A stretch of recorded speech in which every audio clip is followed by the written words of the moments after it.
This is the new Tesla Model S Plaid, and it's a little bit like the Millennium Falcon because it might not look all that special, but it's quick enough to do the Kessel Run in less than 12 parsecs. Now I'm going to show you exactly why, because later on in this video I'm going to launch it to see how quick this car is from 0 to 60 miles an hour. I'm also going to talk you around the exterior. The interior, I'm going to see how practical it is, try out some of its tech, and of course take it for a drive. Anyway, I'm Matt Watson and you're watching Car Wow. And if you haven't done so already, please make sure you subscribe to this channel and hit the bell icon to turn your notifications on. That way you won't miss a single upload.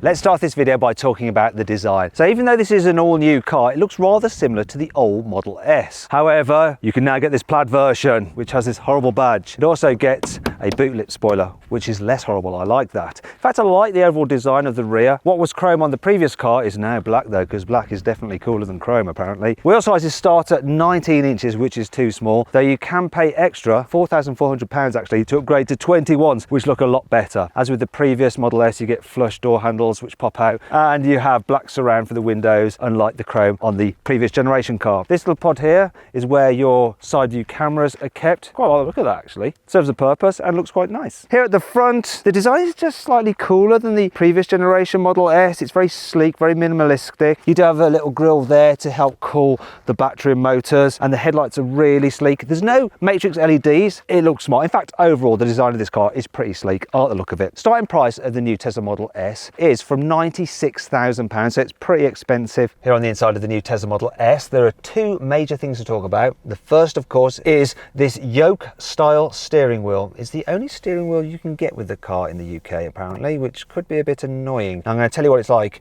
when you're actually driving later on. To look at, it's pretty cool and it gives you a great view of the instruments. There are no actual physical buttons. Instead, you've got touch sensitive ones, though they are rather easy to just brush, so you can accidentally find yourself just touching the indicator when you don't actually mean to. The next thing to talk about is the screen. It's no longer portrait, it is now landscape, which I prefer. And the processor that runs the infotainment system is as powerful as that in a PlayStation 5. It is super responsive, but it needs to be because you control absolutely everything through it, including most of the car's functions. So if you want to move the steering wheel, you have to go into here, then you control it using these buttons. Same with the door mirrors as well. You have to press that there and then you control them with the buttons on the steering wheel, which is a bit of a faff. You soon get used to it, and I am thankful that unlike in the Tesla Model 3 or Model Y, you don't have the speedo there. It's actually on the main instruments here because you do have proper instruments in front of you, which is good. I tell you what also is good, quality in here.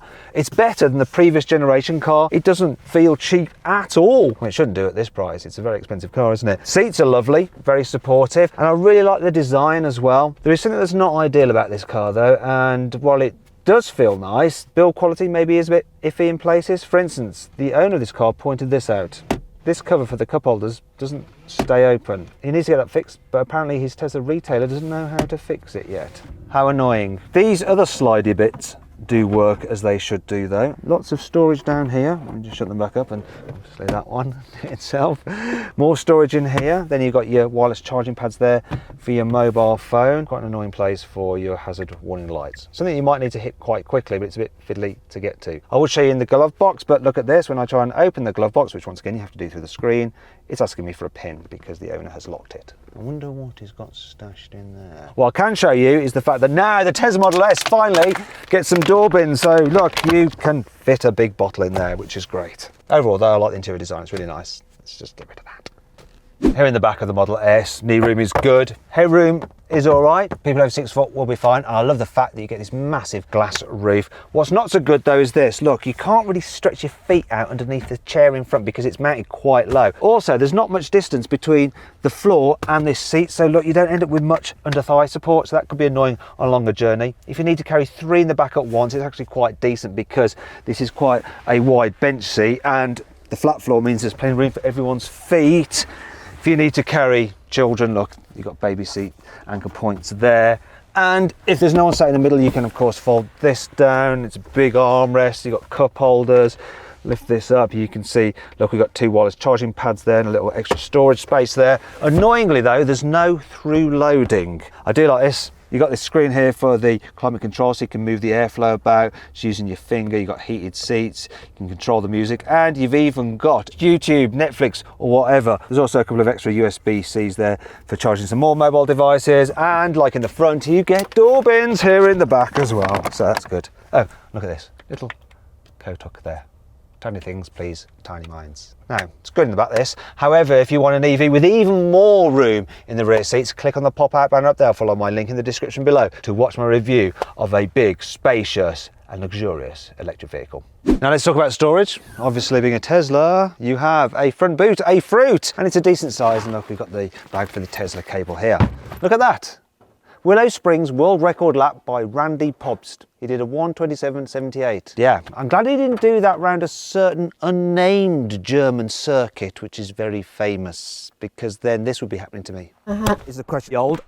Here at the rear boot, also known as the root, you have loads more space, 793 litres. I mean, look, you can fit loads in there. And of course, there's some more storage underneath this false floor. There's a little storage box under here as well. There's a netty area there. And if you want to fold down the rear seats for even more space, you just press this button here. And I thought they'd go down.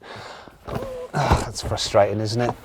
They're electrically released, but they don't go down by themselves. Also, let me show you this. Look, you get a continuous flat low floor, which is good, but I don't know where I'm going to put this now because it won't fit underneath the false floor. No, it won't. And that brings me on to 5 annoying things about the Tesla Model S. If you've got the key in your pocket, the car can sense it, and when you walk up to it, it'll automatically unlock. And then when you walk away again, when you're finished with the car, it will get and lock itself. The trouble is, when you're just walking around the car, sometimes it'll just like keep on start opening. Right, there we go, see?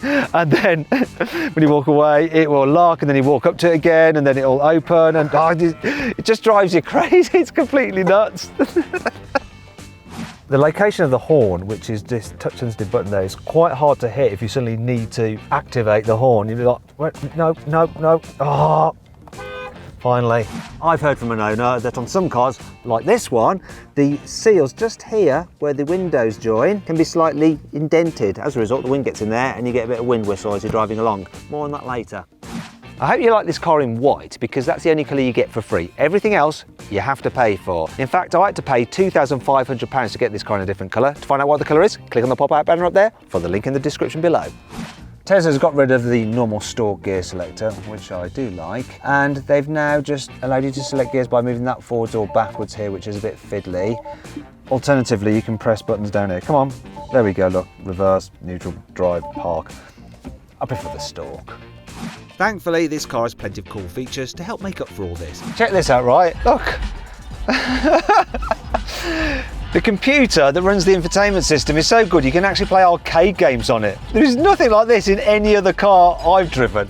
The standard fit adaptive air suspension will automatically lower the car's ride height when you're going quicker for improved aerodynamics to get the most out of your remaining range. The Tesla uses noise cancelling technology through its stereo system to cancel out any unwanted noises to make the car as quiet as possible. Oh, excuse me, I'm just busy dancing because this Tesla Model S has a boombox feature which plays music from the car stereo through a speaker here at the front, which is normally used for pedestrian protection. But Elon, yeah, he likes to have some fun. Safe, sorted, nice one. Do you have a good night? This car's sleek bodywork isn't just to make it look sexy, oh no, it also reduces the drag. In fact, the drag coefficient is just 0.208, which makes it the second most aerodynamic production car after a Mercedes EQS, which has a drag coefficient of just 0.2. This plaid version has one electric motor on the front and 2 on the rear axle. As a result, it has 1,020 horsepower and 1,400 newton meters of torque. Pretty heavy though, weighs in at 2,160 kilos. How does that affect the performance? Well, we'll find out a bit later on when I launch it. Okay, let's see what this Tesla Model S Plaid is like to drive, starting with driving it around town in residential areas. So, being an electric car, it's very easy to do. There's no gears to mess about with. You've got one pedal driving, so when you lift off the accelerator, the car will slow down as it recoups lost energy and puts it back into the battery. And it does give you a good amount of control, right up to stop signs. Look, I can come to a stop. Oh, there we go. Then just wait here. Let's go left. That's where the yoke's a problem. When you're doing those turns at low speed, you do notice that you want to grab onto the top of the wheel to just rotate it round, and having the yoke is not perfect, is it? I think it's going to take some getting used to for a lot of people. So a corner like that's okay, but when you start to need to cross your arms over, it becomes an issue. You definitely can't shuffle the wheel like they'd like you to on the British driving test. Look, I'll show you now. Can you do it? Shuffling the wheel. I can't shuffle the wheel. No, that's not very good, is it? So when you're doing manoeuvres and like U-turning and doing all that kind of stuff, it's all a bit of a faff.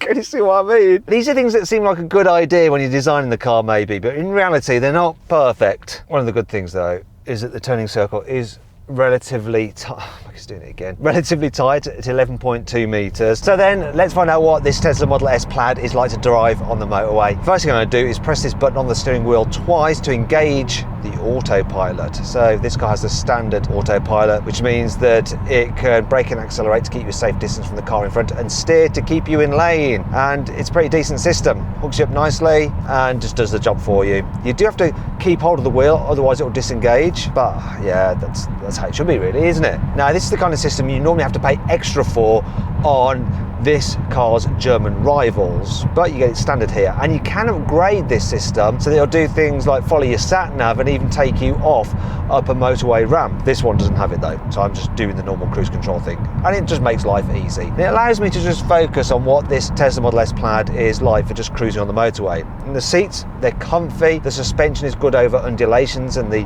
actual expansion joints in this rather poorly surfaced motorway here in Los Angeles. There's not too much tyre noise considering the surface is quite bad. Occasionally when you go over bumps you hear the suspension go dunk dunk dunk dunk dunk.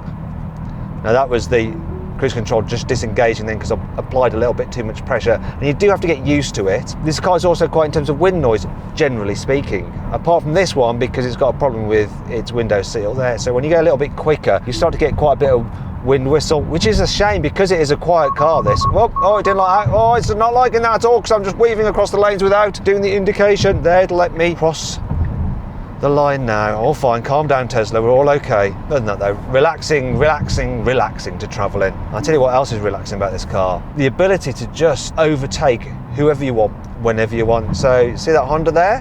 I'm going to overtake it now, like that. You ready? 3, 2, 1, floor it. Past him. I mean, that is nuts. You have to get on the brakes pretty quickly because you're soon going over the speed limit, and I don't want to end up in an American jail. That'd be bad. Now let's see what this Model S Plaid is like on a twisty road, and I have a perfect twisty road here, a Californian Canyon twisty road. So I'm going to put the suspension into sports mode. So I've got to look down here. It's not ideal. Get that menu, then suspension. Come on. Really having to take my eyes off the road here. Right, suspension is now set up in sport, so it's stiffer. First thing to note is that yes, you do notice that increase in the stiffness of the suspension, and it stops the car leaning quite so much in the bends. You do feel the bumps more, that's the trade-off obviously, but if you're on a twisty catch, whoa, that was a noisy bit of JDM action. Yeah, this thing is way faster and completely silent. So this is a heavy vehicle, mainly due to all those batteries, but because they're mounted low down in the car, you've got a low centre of gravity, so it doesn't actually lean that much in the bends. In fact, it stays pretty blooming flat. You do have to watch going into the turns though, because the brakes, while they're absolutely fine in town and fine on the motorway, I just think the stopping performance isn't quite as on it as say in a Porsche Taycan Turbo S. But do you know what? This handles really well.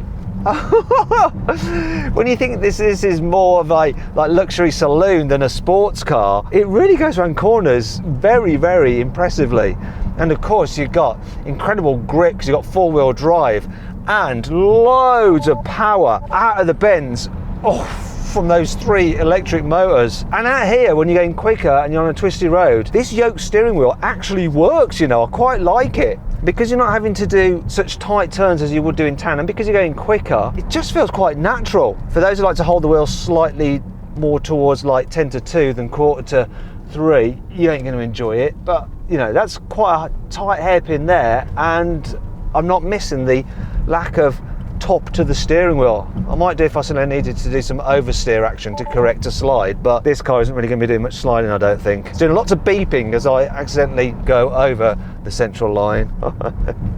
The way this thing hauls ass up a hill is just unreal. Right, do you know what I'm going to do now? Right, I'm going to slow down, This car goes around corners as well as you ever need it to. Yeah, it's no sports car, but it's one hell of a fast, sporty saloon car. Let's set up for drag strip mode. And this is just going to condition the battery. And look, I've got to wait 5 minutes. So yeah, bear with me while the battery conditions so that I can launch it. And I'll catch you in a moment and we'll see how quick this thing is.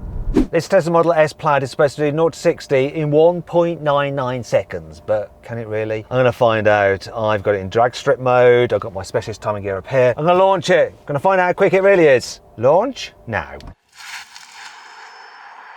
Plaid! Frickin' frick!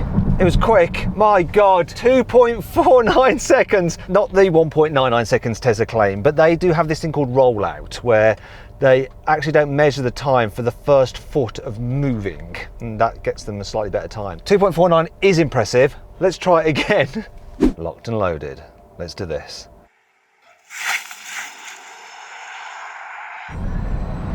What did we get there? 2.4 seconds.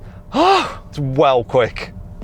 Maybe I'd have got a slightly better time from the Plaid had I launched it with a full battery. However, when I collected the car, it had 60% remaining, and due to filming constraints, I didn't have time to charge it. So then, what's my final verdict on the Tesla Model S Plaid? Should you avoid it? Should you consider it? Should you It does my head in. What's that all about? You're not helping your case here, right? Should you shortlist it or should you just go right ahead and buy it? Well, I'm not so sure what I should do now. I was going to say you should go right ahead and buy it because I have gone right ahead and bought one of these. I've got one on order, just waiting for it to arrive, but hopefully it won't have these gremlins.